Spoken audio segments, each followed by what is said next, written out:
Good morning, Bookless Classroom. How are you? This is Dr. Annette Feravich, and we are continuing on. We are here on don't have a change. We are here on day 182, but day number 9. Lucy, it's okay. Good girl. Good girl. Shh.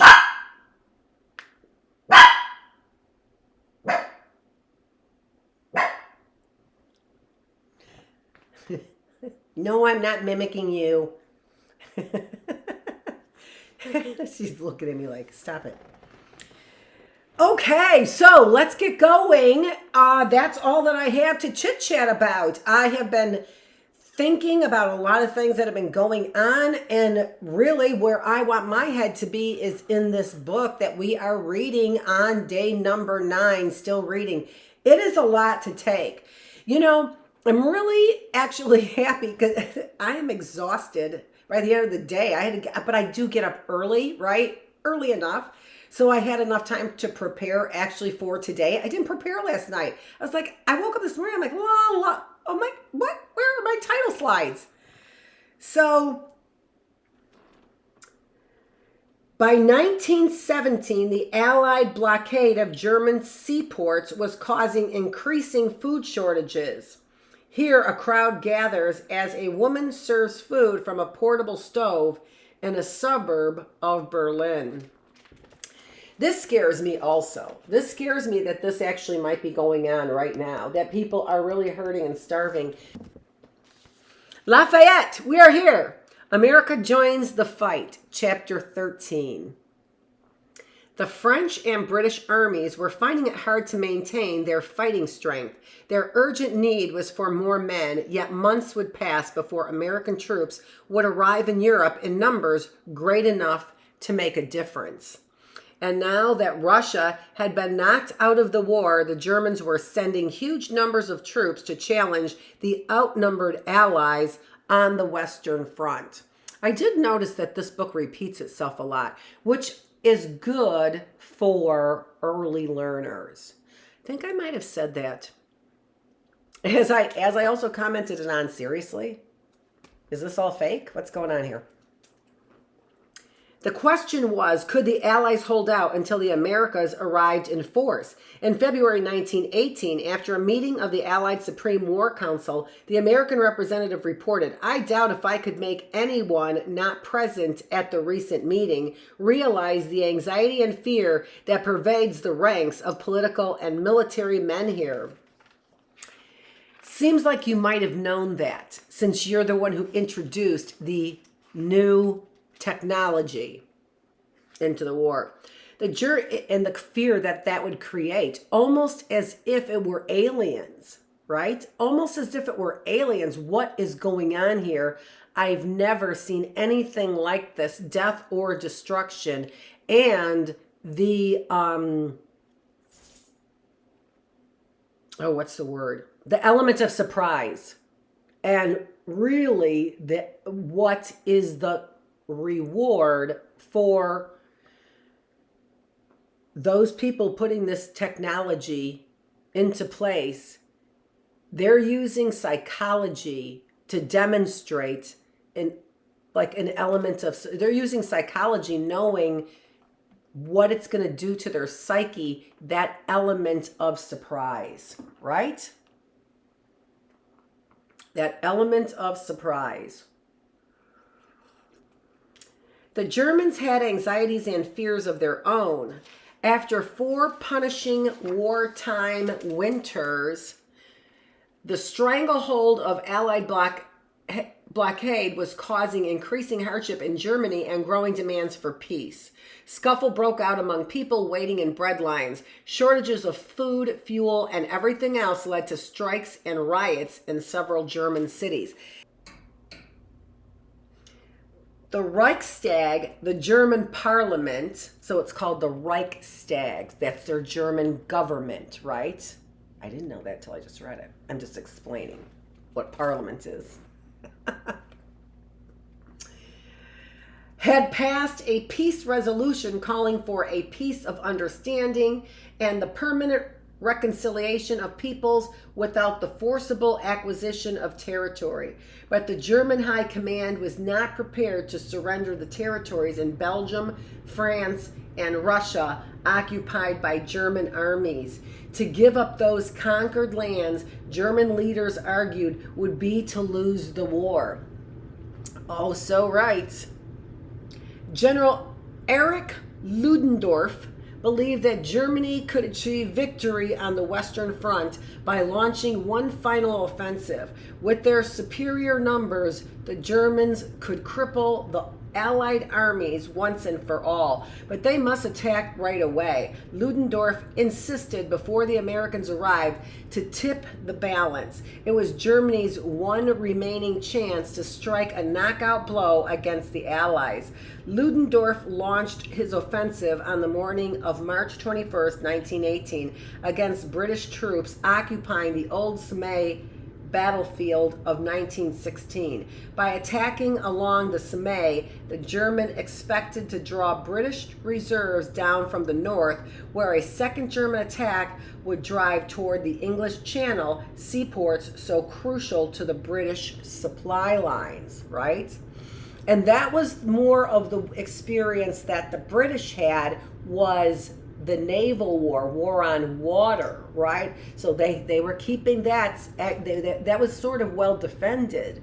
So all right, they couldn't fight the war all in the English Channel now. War was now on land. What can we do? We can keep the supply line open.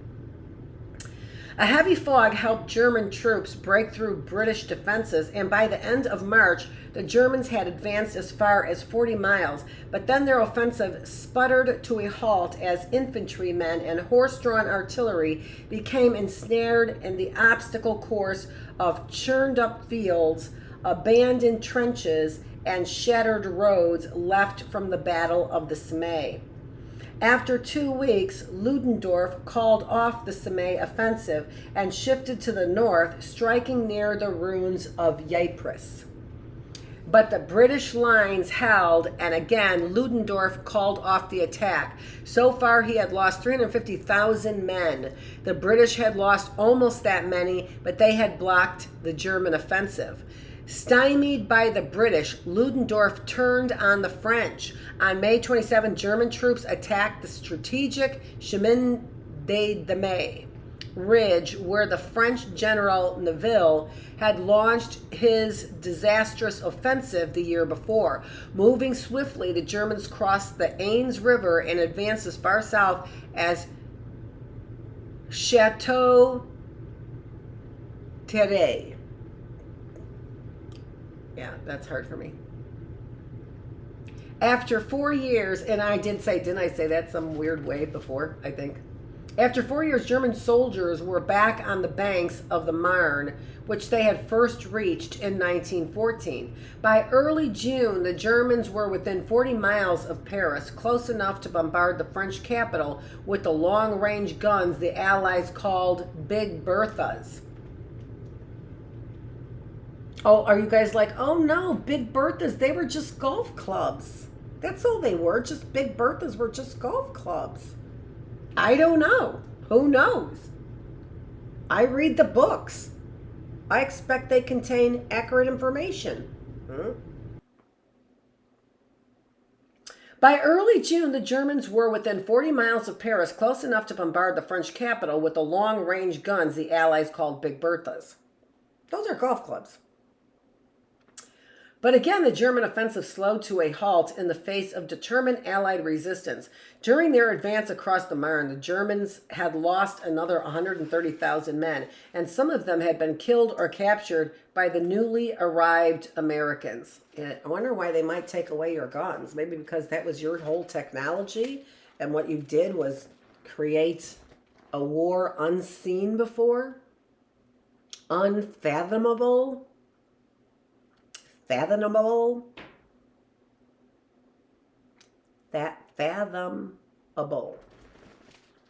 By early 1918, American troops were arriving in France at the rate of 120,000 a month, and by summer, well over 1 million Americans were developed on the Western Front. Were deployed on the Western Front. See, that's how I know it's repeating. I made that mistake already. Popularly known as Yanks or Doughboys, nicknamed for the shape of the large buttons on their uniforms, which resembled a type of fried bread dough, the long-awaited Americans brought renewed hope to the battle-weary Allies and were welcomed everywhere. Much was expected of them. They would fight at first in small units attached to the French and British armies, and eventually as independent American army under General Pershing's command. Okay, so that makes sense, doesn't it? That American soldiers would come in and fight under other people's commands and then later under the American command. Here we got some pictures here.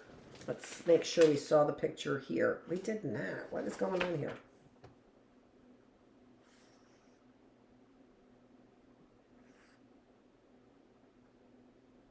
I skipped a page. That's what's going on here.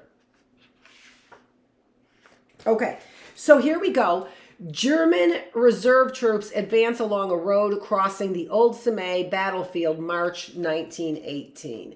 Now that really is a force to contend with, isn't it? And remember, one of the things that it seems to me that was the strength of the German army was their ability to continuously deploy more and more soldiers.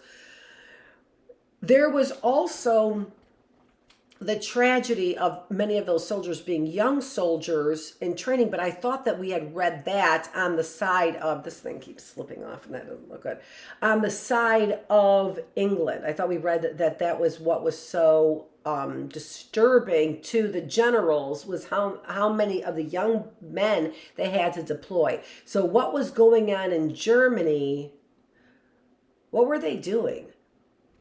Even before the United States officially entered the war, American volunteers were fighting alongside the Allies in Europe. Some adventurous young Americans had enlisted in the Canadian or British armies or joined the French Foreign Legion. About 200 American pilots were serving in the French Air Force, where they formed the Lafayette Escadrille. Here's my Spanish accent. Escadrille. Lafayette Squadron, credited with downing 199 German planes. Veterans of this group would transfer their flying skills to the aviation section of the U.S. Army Signal Corps once it arrived in Europe. Thousands of American volunteers, men and women, were serving in France as ambulance drivers and as nurses aides in field hospitals near the front lines. Altogether, more than 15,000 women saw overseas service with the American Expeditionary Force and with volunteer organizations such as the American Red Cross. Of these, 120 American nurses died in Europe, and 200 were decorated for bravery. Whoop, whoop! At home, the U.S. Navy enlisted female clerks as yeomanettes, who were barred from sea duty but given formal naval rank. And as millions of men left the labor force to enter the armed services, American women, like their counterparts in Europe, went to work in war factories and at other jobs that had been traditionally reserved for men. However, it wasn't until after the war in 1920 that women in the United States won the right to vote. Hey, biatch, get your ass in that artillery weaponry making factory. Shut up. Vote. America, meanwhile, was mobilizing when the United States declared war. It had a large and modern navy, but a small, poorly equipped army. Only the 17th largest in the world. Because there weren't enough rifles to go around, many early recruits drilled with broomsticks. The government decided at the outset of the American Expeditionary Force would be made up of mostly of draftees. Conscription was introduced in May 1917, and by the war's end, nearly 4 million men were serving with the United States ground forces. 4 million men because the army was short. So this is the first time then that we're seeing them use the draft. As in Europe, a government-sponsored propaganda campaign, the United States, as in Europe, promoted anti-German feelings and enthusiasm for the war effort. Newspapers, books, posters, speakers, and films such as The Kaiser, The Beast of Berlin helped shape public opinion. Even so, some Americans opposed the war and the draft. Those who protested could be penalized under the 1917 Espionage Act, which made it a crime to interfere with the draft or encourage disloyal acts.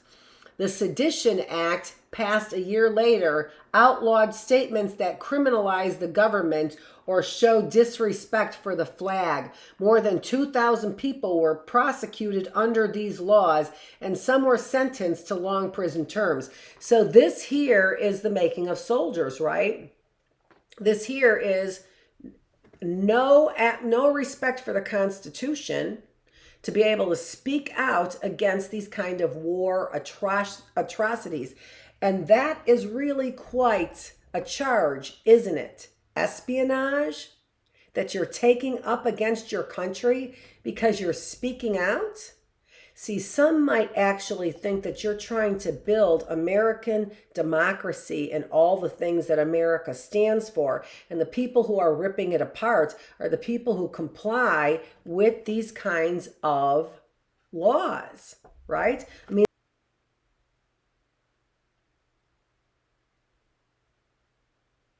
and remember, we did read that Sedition Act.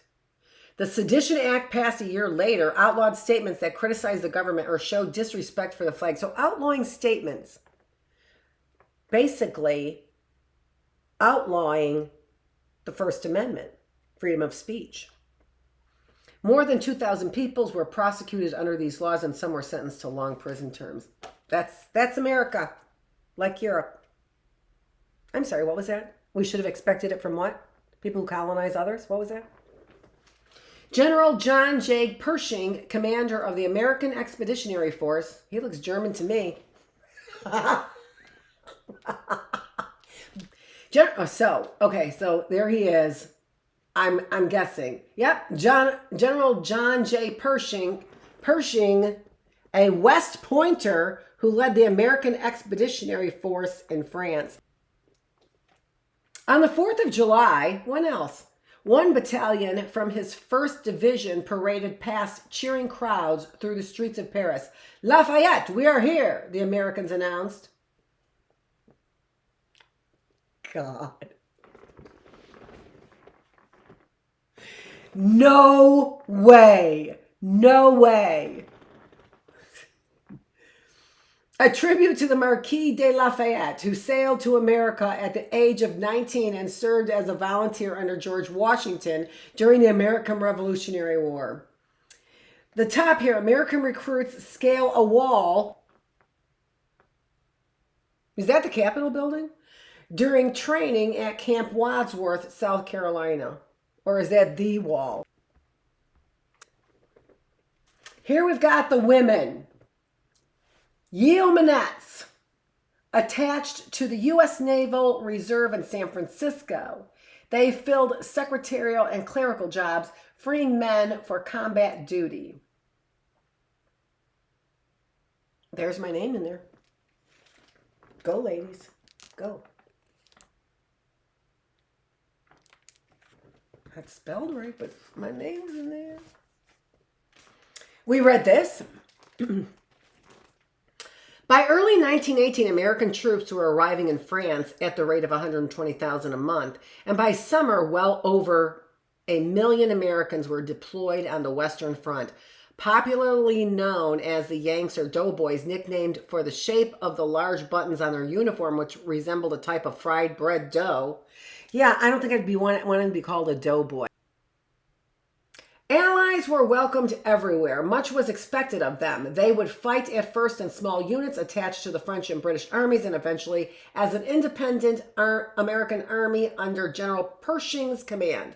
English author Vera Britton, then serving as a volunteer nurse in France, remembered watching a large contingent of soldiers pass by one afternoon and wondering where they were from. They were swinging rapidly toward the village of Commiers. And though the sight of soldiers marching was now too familiar to arouse curiosity, an unusual quality of bold vigor in their stride caused me to stare at them with puzzled interest. They looked larger than ordinary men. Their tall, straight figures were in vivid contrast to the undersized armies of pale recruits to which we were grown accustomed. As she watched, she heard an excited cry from a group of nurses behind her. "Look, look! Here are the Americans!" That wasn't a bad French accent, I don't think. It wasn't bad. This is interesting, isn't it? How we're getting taller men. Who would like taller men? In their first significant action on May 28, 1918, 4,000 American troops of the 1st Division, supported by French artillery, tanks, and air cover, stormed that strategically important village of Cantigny on the Somme, captured the village from the Germans, and fought off a German counterattack. During the 3-day battle, 200 Americans were killed and another 200 incapacitated by German gas attacks. But the Yanks held Cantigny, and they proved to the Germans that they could fight. I remember my husband, when we were doing this, he was like, "You need to know those words." I'm like, "I can't know those words because I'm not going to read ahead, and I cannot spend that much time trying to pronounce all of these words here." No, I'd spend all my time and whatever.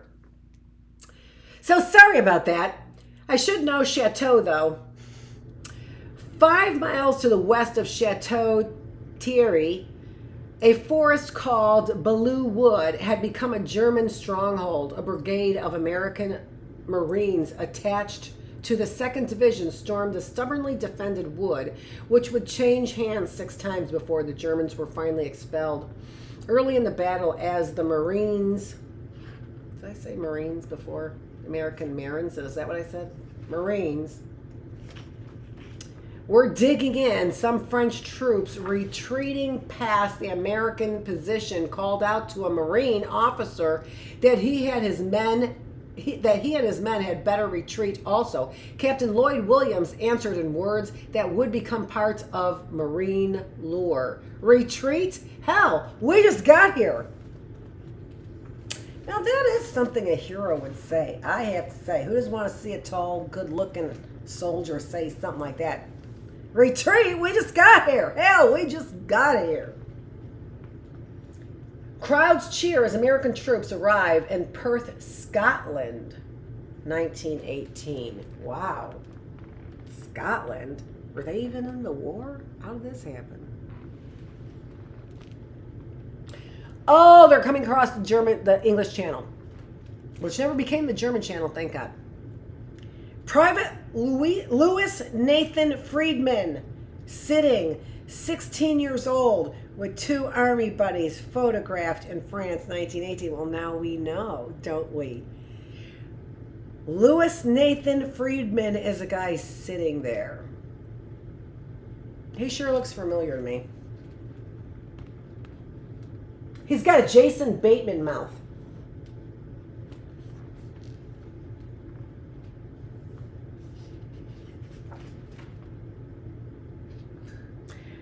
Okay, we're not done with this. I just wanted to say, remember, Freedman, right? Remember, his name is Freedman. So that is some ancestor of his sitting there during World War I. We moved into the edge of Belleau Wood, and there facing us from the hill opposite, not more than 100 yards away, were the German positions. Marine Sergeant Melvin Krulwich recalled, "We could see the Germans from where we were. We could see the ambulances driving along the ridge to pick up their wounded. We dug foxholes first, and then later a trench system." So that's the first thing that they did, right? The difficulty with Blue Wood was you never knew where the front was. Little groups of men, Americans, little groups of Germans got together to fight each other. While we were fighting in one direction, all of a sudden, without any warning, you'd find there was some German to the rear of you who had to be mopped up. We had to clean up, mop up, and move ahead. Move ahead with the unyielding determination to enforce our will on the enemy. That was how we moved in Blue Wood. In the rocky crevices and in the little foxholes that the Germans had made, we found the German dead. We found not only the German dead from the day before, but dead from 4 or 5 days before that the enemy hadn't had time to bury. That was Blue Wood. Fighting from hand to hand, from position to position, not knowing where the next attack would come, but the steady moving forward until we cleared the entire woods.